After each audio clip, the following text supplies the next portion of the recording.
लक्ष द्या। या गाडीचा एक नंबरला ही गाडी श्री मीरा पात्र आहे।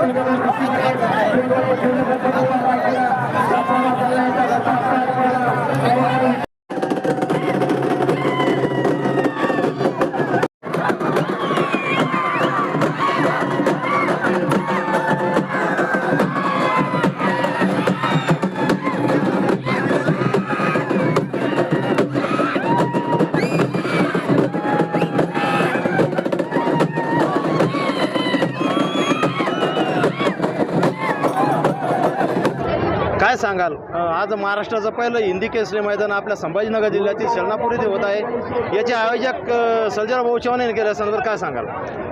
आपल्या आज मराठवाड्यामध्ये पहिल्यांदाच सर्जेराव भाऊ चव्हाण यांच्या रूपाने आज मराठवाड्यात पहिलं हिंद केसरी आयोजन सर्जेराव चव्हाण पंचायत समिती सदस्य आणि माजी उपसभापती पंचायत समिती यांनी आयोजन केलं।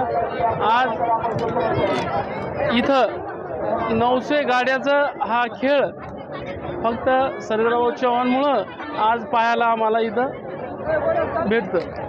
अशा प्रकारचं पश्चिम महाराष्ट्रामध्ये बैलगाडा शर्यत होत असते, पण आता हे दोन पहिल्यांदाच अशा प्रकारचं बैलगाडा स्पर्धा होती। काय सांगाल या स्पर्धेला आणखी चालना मिळेल? नाही, या स्पर्धेमुळं आपल्या मराठवाड्यात जास्तीत जास्त बैलगाड्याचं चालना मिळेल ना।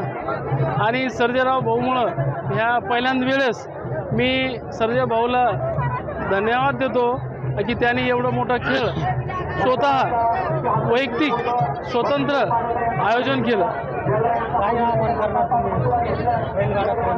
बैलगाड्या आपल्या बैलगाड्यांना असं आवाहन करतो इथून पुढच्या काळात असाच खेळ आपल्या मराठवाड्यात होत राहू। बैल पोसणं आजकाल अवघड झालं, शासनाकडून काय अपेक्षा आहे तुम्हाला? नाही, शासनाकडून अपेक्षा आहे पण शासन देऊ शकत नाही ना, हे वैयक्तिक बाब आहे। शासन कसं देणार? तुमचा खेळ आहे, तुम्हाला तुमचा खेळ तुम्ही समाधानी आहे ना। शासन या खेळाला देऊ शकत नाही। अशा प्रकारचं बैलगाडा शर्यत मराठवाडा व्हावी अशी तुमची अपेक्षा आहे? मराठवाडा होतच नव्हतं ना, पहिला खेळ आहे ना। पश्चिम महाराष्ट्राकडे आपल्या लोकांना बंदी टाकली, त्या लोकांना तिकडचा जो खेळ होतो ना आपल्याच मराठवाड्याने तिथं जाऊन तो बक्षीस इकडे आणत होते म्हणून त्यांनी बंद केलं मराठवाड्याला पश्चिम महाराष्ट्राला। जोधाराम राठोड, मी पण पंचायत समिती सदस्य आहे संभाजीनगर तालुक्यात। सर्जेराव आम्ही सोबत आहे, पंचायत समिती आम्ही सोबत काम करतो।